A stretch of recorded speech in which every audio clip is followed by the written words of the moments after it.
Okay, happy Sabbath. Okay, now, I don't know if you all may be familiar with the movie Shaka Zulu. This is maybe for the old heads. It's a movie based on a tyranny leader named Shaka who became the dictator or the king of the Zulu nation in Africa.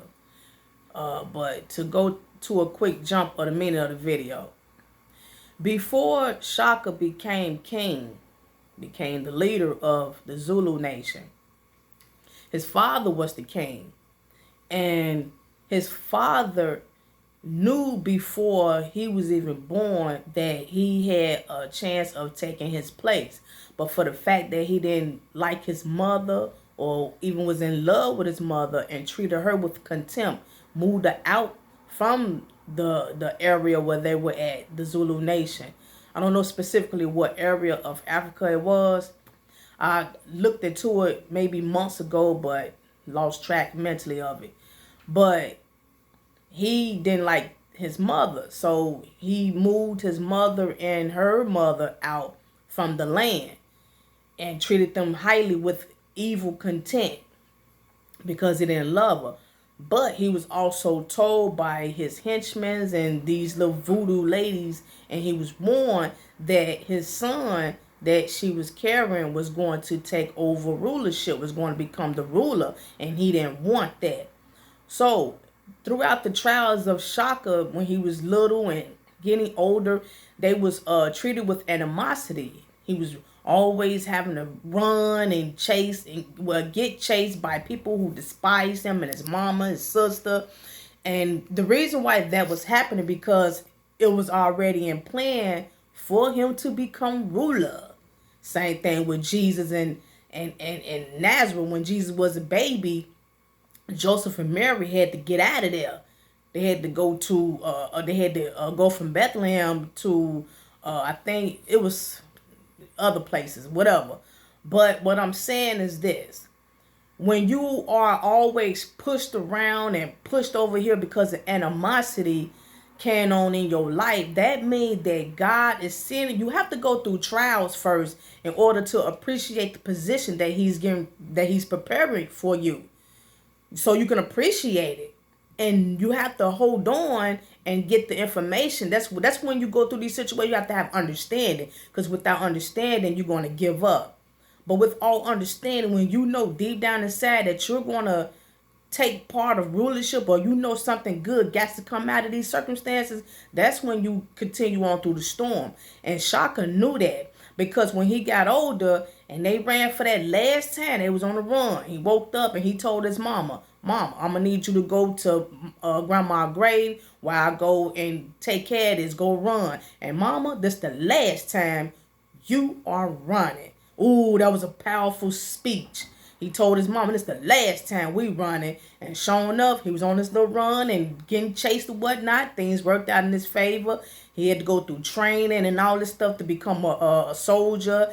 And he overruled what his teachers was telling him, because his teachers was stupid and shenanigan, but because they had authority, they thought they were smart. But all along, Shaka was teaching them.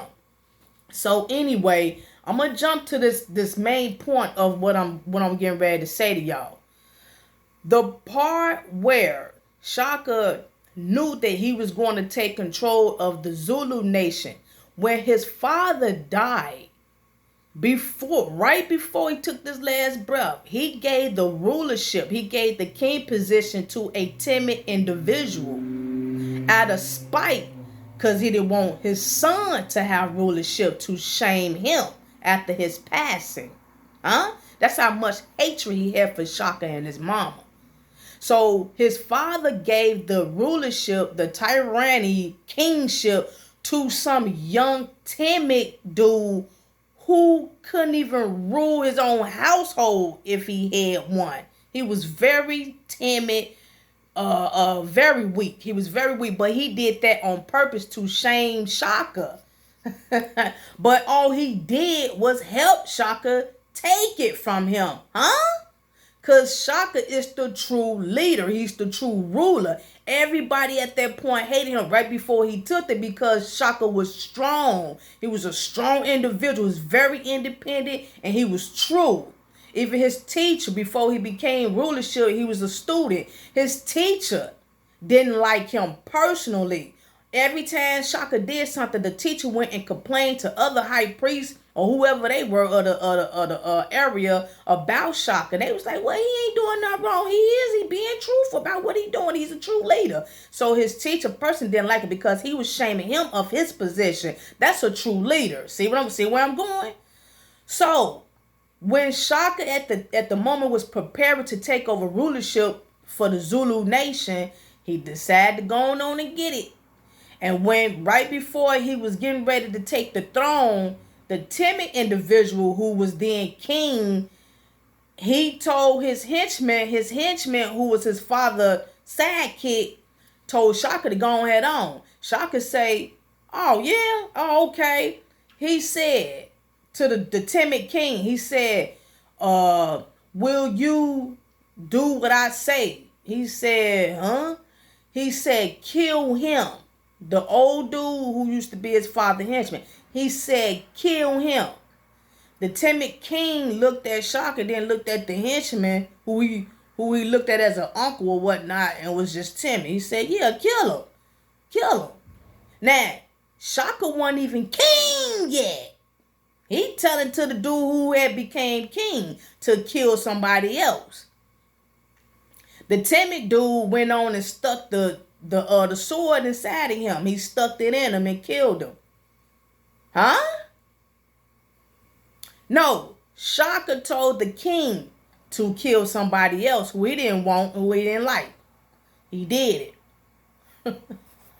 So when he done that, Shaka smirked and told his henchmen, now that you did what I said as king, you ain't fit to be ruler. You ain't fit to be king. You weak. If somebody telling you to do something out of spite because they don't want something and you the king, then you shouldn't be ruler. And so Shaka told one of his henchmen to kill him.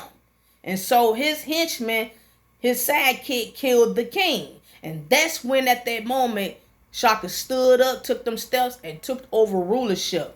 Took over rulership for Zulu. See what I'm saying? See, his father picked this timid nut just out of spite. He already knew he was weak. He just done it to be funny and smart. So Shaka wouldn't do it. Shaka got the whiff of it and said, oh, this finna be an easy take. And that's how he took King by telling him to kill somebody. He had that reason, said, well, since you weak, you killed somebody I thought you told I ain't even king. And you did it anyway and told him to get on up out of there. So he killed him and he took over rulership. Because he was the true ruler, Shaka. He was the true ruler.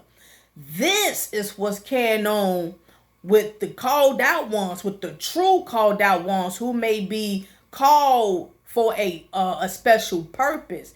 God called his elect for individual specific purposes. We all here to teach the gospel. We all here from the kingdom spiritually to teach the gospel. But individual, we have different purpose on our not different purpose, but we have different styles of our calling. Some people may be led to be at the hospital to help people when others don't want to help them. Or some people may be led to help the homeless in particular, like specifically just that's your calling to help people who are in need. And then you have other called out ones that may be called to be leaders, to be entrepreneurs of this and that, where others lack in their position. We're all serving that one purpose, but we may be serving it differently. You know what I'm saying? Those are special purposes that he chooses for his individual called out ones. So I'm saying, for those who are called and you're right now struggling with your positions and you're being beat down with animosity, jealousy, envy at the workplace and stuff like that, that means that God is preparing you right now for true leadership. I'm so serious. Watching the movie Shaka Zulu, every time I watch it, it gives me that left. It gives me that enthusiasm to continue on with my calling, to continue on through the storm. I remember, when you're going through bad things amongst other who put their persecution upon you, and all you do is try to be upright and try to be nice, try to do the right thing, you keep going on through the trials and you perseverance. When you're study being attacked by others who envy you, you have to understand that God is allowing that for a reason. Not only that, but if you have not been attacked, if you have not lost your job, if you are still moving, if you are still going, you're still able to pay your bills, you still got your health and your strength, you're still moving around, you still got your car, you still got your health, you still got your home, you still got your apartment, you still working, you still doing the same thing and even greater things to come. That means that you are protected, and he is sending you through a spiritual growth and development period for a reason. Just know, just like what Shaka Zulu went through. Oh, he went through some hardship. Grandmother, dad, and everything throughout their journey. But he ended up taking over rulership. Now, check this out before I close. When Shaka took over rulership, his father's sister and them was still in within the nation, was still up there by the throne. Shaka could have got rid of her too, who treated his mama bad. His auntie, who treated his mama bad. When his mother was presented like with the first lady or something like that. I forgot her position. That was his mama. So his mother, was on her way up to the throne. He said, "Mama, is there anybody else who have done you wrong? Point them out." Because he killed also those who did him wrong, and he got vengeance on them by hanging them up on them pole. They stick that pole in your buttocks and they hang you up there. You just be hanging and you're suffering till you die. So he asked his mama, "Is anybody else who wronged you? Let me know." She looked around and seen, his father's sister, his Shaka Zulu auntie, was just looking. They looked at each other eye to eye. And she was like, "No." So she had mercy on her. But not only that, that's what I'm trying to tell y'all. When y'all get in these positions, when y'all become rulership, your enemies, your enemies become your footstool.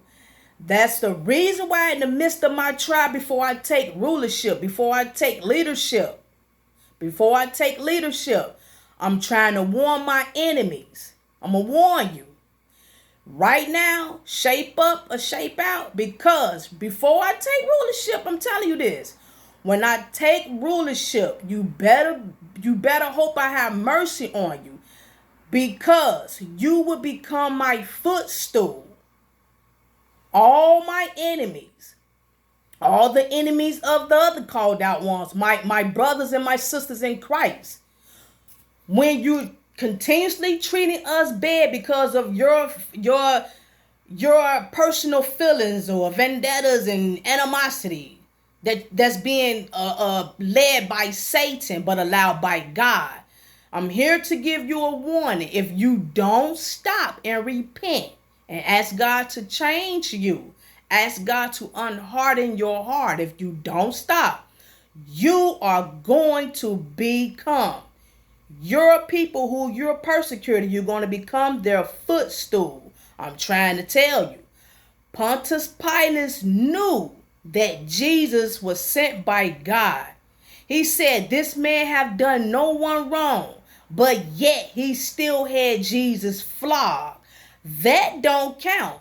If you knew that he done no one wrong, you knew that Barabbas should have been persecuted. Barabbas should have been executed. But yet you allowed him to leave and still went on and carried on and allowed Jesus to be flogged and executed. Your whole purpose is out of there. You don't get a pass because you knew that he done nothing wrong, but yet your actions overruled what you had in your heart. That don't count. You still had Jesus flogged. See what I'm saying? So the enemies out there, my enemies, you can't say, "Well, I wasn't trying to. I just did it because everybody else done it." I knew that you didn't do nothing wrong. You ain't done nothing wrong to me. I was just forced to do it because I wanted to keep my job and be favored. I'm going to tell y'all something. If you know that you're doing something wrong against someone, but you're doing it anyway because you don't want to be X'd out by the Jews, the Gentiles, the Crips, the Bloods, the Muslims, workplace bullies. I'm just naming anybody for who people think they want to be favored by first. If you feel that you'd rather be favored by the world than be favored by God, then God is going to be the one that's going to punish you. Right now, we're being punished by the world, but yet favored by God. So I'm warning all my enemies, hallelujah. I'm being sent to do it because I know that I will be taking leadership, earthly leadership. So I'm letting my enemies know, shape up or you will shape out under my leadership. Shalom.